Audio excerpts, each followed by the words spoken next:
Hai semuanya, apa kabar? Aku harap kabar kalian baik-baik saja. Dan sekarang The Legend British kembali lagi dengan sebuah series atau ya sebutlah rangkaian konten baru berisikan beberapa podcast atau hal-hal menarik yang mungkin bisa aku bagikan untuk membantu teman-teman bertumbuh dan berproses menuju versi terbaik kalian. Series baru ini namanya sama seperti kalian bisa baca adalah Whispers from Within. Mungkin akan terkesan kayak manis banget atau klise banget, karena kalau kita terjemahkan ke bahasa Indonesia artinya bisikan-bisikan dari dalam. Tapi dalam series ini kita akan bahas banyak tentang healing, soul work, inner work, self-love, self-acceptance, dan transformasi diri. Semoga apa yang aku nanti bagikan dalam semua rangkaian episode-episode konten Whispers from Within bisa bermanfaat buat teman-teman dalam cara apapun. Kalau kalian suka jangan lupa untuk like, komen ke aku, dan silakan bagikan video ini atau podcast ini ke siapapun kenalan kamu yang mungkin kamu rasa belum mendengarkan video atau konten ini. Tapi jangan lupa untuk subscribe kalau misalnya kalian adalah penonton baru. Dan sekarang kita akan mulai perjalanan mendengarkan pesan-pesan yang ingin disampaikan jiwamu saat ini.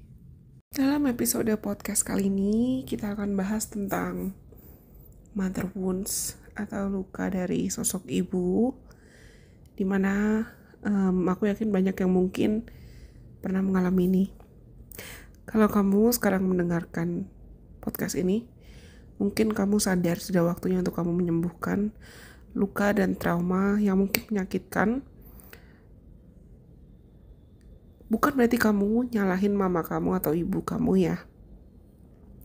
Tapi melalui pembahasan kali ini atau sesi kali ini, kita akan belajar untuk mengakui kalau kadang walaupun cinta yang diberikan oleh ibu kita itu tidak terasa seperti cinta, dan ketika perlakuan mereka malah meninggalkan begitu banyak luka, kita masih berhak kok untuk menyembuhkan itu. Jadi kalau kamu sempat merasa seakan kamu gak cukup baik, you're not good enough, kamu sering takut buat menjadi diri sendiri, kamu sering takut untuk menunjukkan potensi kamu ke dunia, atau bahkan sering overgiving hanya demi kamu bisa diterima oleh orang lain, bisa jadi itu adalah bentuk jejak dari luka yang berasal dari relasi atau hubungan kamu dengan mama atau sosok ibu yang kurang baik. Kalian pernah dengar gak sih mother wound itu apa? Mother wounds atau luka dari mama itu bukan hanya tentang luka yang disebabkan ketika ibu kamu secara eksplisit atau direct langsung menyakiti anaknya, which is kamu. Kayak dipukul, atau bahkan diusir, atau bahkan dimaki-maki, diremehkan, dibuat merasa gak ada atau gak berharga. Bukan hanya yang sifatnya eksplisit ya, atau yang direct banget begitu. Tapi mother wounds itu mother wounds itu pasti terwariskan dan datang dari sosok ibu yang juga terluka. Aku bukan membela dan membenarkan apa yang mungkin dilakukan oleh mama kamu atau ibu kamu kalau beliau memang sempat menyakiti kamu. Tapi mother wounds itu muncul ketika ada ibu yang belum terluka, belum sempat sembuh dari luka atau traumanya, belum sempat merasa aman dalam dirinya, dia merasa tidak aman dengan masa lalunya, lalu luka emosional yang tertanam dalam diri mereka diwariskan lagi dengan pola asuh yang salah, dan ujungnya jadi kita tanamkan secara sadar atau tidak sadar dalam diri dan alam bawah sadar kita. Mereka membuat kita merasa seakan kita ditolak oleh ibu kita sendiri, atau kita dikritik saat kita menjadi diri sendiri. Kita tidak cukup dicintai apa adanya. Kita hanya dihargai ketika kita nurut atau ikutin apa yang ibu kita mau. Atau kita diabaikan saat kita sedang butuh dukungan emosional dari ibu kita. Atau bahkan kita dipaksa untuk mendewasa terlalu cepat demi menjaga perasaan ibu. Dan cepat atau lambat, luka dari mother wounds ini bisa membentuk cara kita memandang diri sendiri, orang lain, dan juga dunia. Dan seringkali, sama seperti aku bilang di awal, karena seringnya mother wounds ini diwariskan, seringnya luka ini muncul tanpa kita sadari. Apa sih sebetulnya tanda-tanda atau gejala seseorang punya mother wounds? Ada beberapa tanda dan gejala umum yang kita bisa lihat sehari-hari. Misalnya, ini paling obvious banget atau paling sering kelihatan banget, people pleasing. Gak enakan sama orang lain tapi di titik yang ekstrim banget atau berlebihan. Kamu merasa kamu butuh atau selalu pengen menyenangkan semua orang. Atau kamu sulit berkata tidak, sulit menolak. Kamu merasa bersalah saat kamu menetapkan batasan atau bikin boundaries. Apalagi ke orang tua atau ke orang yang kamu rasa lebih powerful atau punya otoritas lebih besar dari kamu. Lalu tanda selanjutnya adalah kamu takut untuk jadi tidak disukai dan takut untuk ditinggalkan. Terutama oleh orang-orang yang bahkan kamu gak terlalu dekat sama mereka. Tapi pokoknya kamu takut sendirian, kamu takut kesepian. Contoh lain atau tanda-tanda selanjutnya adalah kamu itu sangat perfeksionis, alias perfectionism. Kamu merasa kamu dulu bertumbuh di lingkungan yang menuntut kamu harus selalu jadi anak baik atau harus selalu berprestasi. Baru kamu bisa dicintai, baru kamu bisa dipuji, baru kamu bisa diterima. Jatuhnya jadi kayak kamu mengusahakan segala cara untuk menjadi sempurna. Dan contoh lain selanjutnya yang kelima adalah kamu secara tidak sadar menyimpan amarah bahkan kebencian yang tersembunyi terhadap ibumu bahkan keluargamu, tapi seringnya kamu memendam itu semua dan kamu merasa bersalah karena kamu punya emosi itu yang ujungnya bikin kamu takut buat mengakui kalau kamu punya emosi itu. Next selanjutnya, savior syndrome. Orang yang biasanya punya mother wound atau luka dari ibu, itu biasanya merasa seakan kamu harus betul-betul bertanggung jawab. Overly responsible of everything. Merasa kamu harus menyelamatkan semua orang, termasuk ibumu sendiri. Dan contoh selanjutnya, biasanya orang-orang yang punya mother wound, mau kamu laki-laki atau perempuan, kamu kesulitan untuk mencari dan menjalin relasi yang sehat dengan teman-teman perempuan. Mau itu dalam konteks asmara, dalam hubungan asmara, kamu susah cari pacar perempuan, atau kamu kesulitan buat cari teman perempuan yang loyal dan setia dan selaras frekuensi sama kamu. Kenapa? Karena dari awal, relasi kamu sama ibumu juga nggak sehat, nggak aman. Dan selanjutnya, kamu bisa kesulitan buat mencintai dan menerima dirimu sendiri, karena kamu terlanjur tumbuh dalam standar kalau cinta itu pasti bersyarat. Cinta yang ibumu kasih ke kamu itu bersyarat. Sama seperti aku bilang tadi, luka mother wound ini bisa mempengaruhi hubungan romantis, hubungan persahabatan, bahkan diwariskan merusak hubungan atau relasi kamu dengan anakmu juga kalau tidak disadari dan tidak disembuhkan. Bahaya kan? It's very very dangerous, I know. Ini bahaya banget. Dan bisa gak disembuhin? Bisa banget. Asal kamu memiliki kesadaran dan ketersediaan untuk menyembuhkannya. Dan luka ini bisa mengakar sangat dalam. Kenapa? Karena ibu atau sosok ibu, mother figure, itu seringnya adalah cinta pertama yang harusnya kita kenal. Kamu dari dalam rahim ibumu sudah terkoneksi, udah bonding sama dia, sudah bonding sama beliau. Jadi kalau misalnya hubungan yang harusnya menjadi pilar ini, hubungan yang harusnya dari awal ini terasa aman, malah bikin kamu emosional, mungkin physically abuse, emotionally abuse, atau spiritually abuse. Kamu ngerasa hubungan kamu sama mama kamu dari awal pun gak sehat, timpang. Best belief it's gonna ruin our beliefs about love, worthiness, and safety.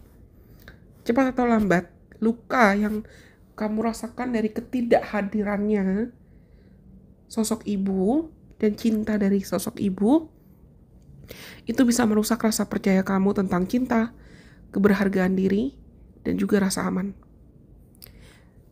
Tapi sayangnya kita tumbuh di lingkungan dan di budaya yang sering menekan perasaan atau emosi luka ini dengan kalimat-kalimat atau tuntutan-tuntutan seperti udahlah, jangan jadi anak durhaka. Nurut aja, lupain aja mama kamu pernah begitu. Kamu tuh harus nurut, kamu harus berbakti. Namanya juga orang tua, tough love begitu mah, atau kasar begitu, keras begitu, pasti nunjukin rasa cinta kok ke anaknya. Lagi-lagi, gak semua orang tua sadar kalau mereka sedang mewariskan luka.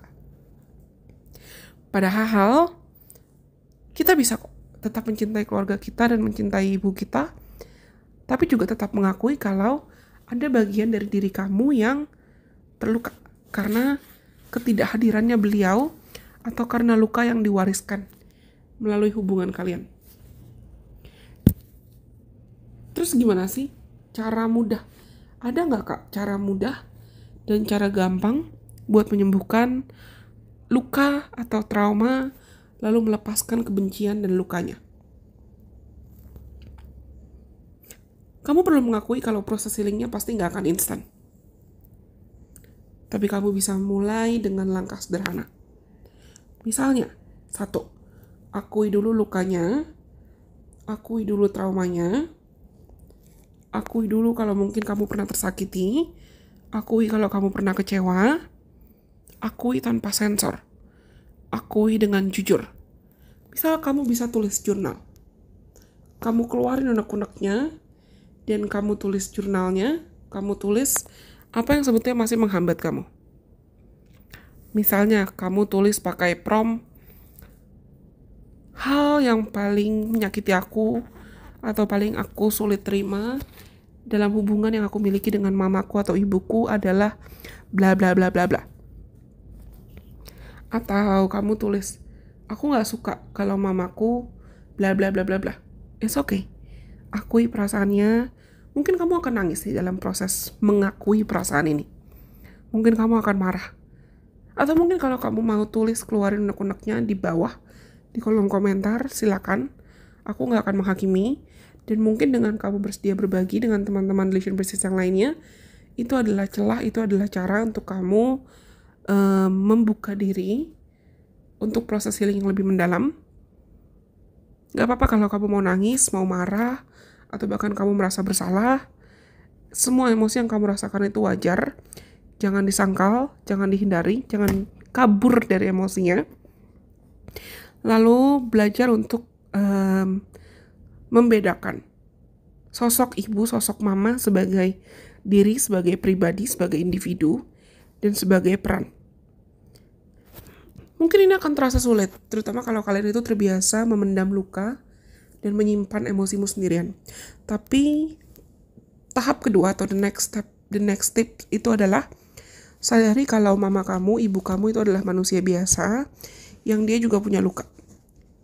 Ini bukan berarti kita membenarkan semua perlakuan salah atau jahat dari beliau ya. Tapi supaya kamu gak terus-terusan terbawa dari trauma antar generasi itu. Supaya kamu bisa memutus luka dan traumanya. Karena kadang kita gak sadar kita memang sedang mewarisi luka yang luka itu bukan milik kita. Masa kamu mau bawa-bawa terus lukanya, deritanya, emosinya, gengsinya, dengkinya, sakit hatinya? Enggak dong, yang rugi kamu. Next selanjutnya. It's actually my favorite part. Gunakan afirmasi. Berbicara dengan lebih lembut lagi ke dirimu sendiri. Gunakan afirmasi-afirmasi yang bisa kamu modif. Tapi contohnya bisa kamu bilang ke dirimu sendiri. Aku berhak untuk merasakan cinta yang sehat. Walaupun Aku merasakan sakit dan kekecewaan ini. Aku tetap pantas dicintai. Aku tidak harus menyembuhkan ibuku untuk bisa menyembuhkan diriku sendiri. Aku sedang belajar mencintai diriku dengan cara yang mungkin dulu aku tidak pernah terima. Aku berhak mencintai diriku tidak sama seperti bagaimana orang tuaku dan ibuku mencintai aku. Lagi-lagi aku mau mengingatkan kalian, bukan untuk kita benci ya, bukan untuk kita benci. Tapi untuk kita sadar kalau kita tuh berhak dan kita bisa punya kemampuan berdaya reparenting. Atau menjadi sosok yang menjadi orang tua, menjadi ibu yang baik buat diri kita sendiri. Next, it's called detachment. Mungkin kalian udah sering dengar aku ngoceh-ngoceh tentang detachment, atau sering aku ngoceh-ngoceh juga tentang melepaskan kemelekatan, atau bahkan content creator lain, healer lain sering banget bahas tentang detachment atau kemelekatan. Dan salah satu tips detachment yang aku paling suka itu sebetulnya adalah tulis-menulis atau journaling, atau kamu keluarin unek-uneknya lewat voice note, lewat video. Ambil waktu sendiri buat tulis surat untuk ibumu. Mau kamu nanti ujungnya bacakan ke beliau, gak apa-apa. Atau bahkan dibakar, dibuang secara aman ya, jangan sampai kebakaran. Atau disimpan sendiri. Tapi tulis, sampaikan, keluarkan apapun yang ingin kamu katakan. Termasuk rasa kecewa kamu, rasa sakit hati kamu, rasa marah kamu, rasa rindu kamu, dan juga harapan kamu untuk adanya relasi atau hubungan yang lebih sehat, lebih damai di antara kalian. Kamu nulis surat ini dan kamu menyampaikan ini semua bukan untuk dia, tapi untuk kamu. Gak harus dikirim kok, gak harus dibilang, seperti aku bilang tadi. Tapi tujuan dari aktivitas atau tindakan ini untuk kamu bisa membebaskan dirimu dari beban yang mungkin sudah terlalu lama kamu bawa-bawa sendirian. Oke? Take your time, gak perlu buru-buru. Toh kamu bisa dengarkan video ini lagi kapanpun kamu merasa butuh. Anytime.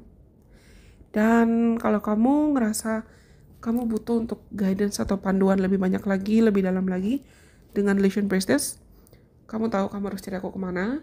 Dan kamu bisa booking sesinya sama Delusion Priestess di website Delusion Priestess, delusionpriestess.com, atau chat ke WhatsApp, atau kamu bisa DM ke Instagramnya Delusion Priestess untuk booking sesi konsultasi personal reading kamu. Tapi akui dan sadari kalau misalnya memiliki luka dari ibu atau mother wound itu bukan akhir dari cerita yang buruk atau nasib buruk. Justru menyadari kalau kamu punya mother wounds itu bisa jadi point of no return atau titik balik. Dan ketika kamu akhirnya mampu untuk mulai bisa menyembuhkan luka dari ibu kamu tuh sebetulnya juga sedang membuka ruang untuk versi diri yang lebih utuh, lebih bebas, lebih mampu mencintai dirimu sendiri tanpa syarat. Ingat ya, forgiving doesn't mean forgetting. Memaafkan bukan berarti melupakan. Tapi bukan berarti kamu pendam terus, kamu ingat-ingat terus, kamu bawa jadi kayak kepahitan. Tapi memaafkan itu berarti kamu memilih untuk tidak terus menyakiti diri sendiri karena luka yang sempat kamu miliki dulu. Kamu gak sendirian kok dalam proses ini. Dan kamu layak buat merasa damai. Kamu layak buat merasa damai dalam relasi dengan ibumu, dengan masa lalumu, dan yang paling penting, kamu berhak buat merasa damai dalam relasi atau hubunganmu dengan dirimu sendiri. Aku yakin kok, teman-teman yang dengar video atau voice note ini saat ini, sebenarnya kamu sudah memiliki kesadaran untuk mau pulih, mau berdaya, mau bahagia, mau damai, mau tumbuh. Thank you so much, terima kasih sudah mendengarkan episode kali ini. Dan kalau kamu rasa ini resonate, silakan share ke teman-teman kamu. Siapapun yang kamu rasa butuh mendengarkan video ini atau video lain dari Delusion Priestess. Lagi-lagi, setiap emosi, setiap rasa, setiap perasaan yang muncul, termasuk amarah atau kesedihan dan kekecewaan yang kamu rasakan ke ibumu itu valid dan mereka layak untuk dipeluk. Well, sampai kita ketemu lagi di episode selanjutnya. Sampai kita ketemu lagi dalam kesempatan. Bye-bye. God bless. I love you guys so much.